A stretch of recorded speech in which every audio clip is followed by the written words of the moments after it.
Buti na lang lahat ng itinuturo ko sa anak ko natututunan niya. Mga simpleng bagay na dapat matutunan ng mga bata ngayon habang sila lumalaki ay ang paghuhugas ng pinggan, pagtitiklop ng higaan pag bumangon na sila, at ang pagwawalis. Simpleng bagay pero malaking tulong na sa kanila yun na habang lumalaki sila natututunan nila ito. Kaya masaya ako sa nakikita ko siya nagkukusa maghugas. Kapag may ginagawa ako, nagkukusa siya maghugas. Masaya ako kasi ibig sabihin tumatatak sa isip niya lahat ng tinuturo ko. Mapunta man siya sa ibang bahay, hindi siya kaiinisan kasi alam niya ang gagawin niya. Alam niyang tumulong na hindi kailangan na utusan siya. Alam niyang magkusa.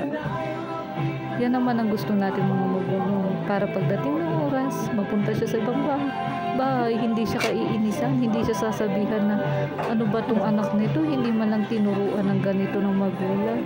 O diba ba, talaga sa lahat ng oras.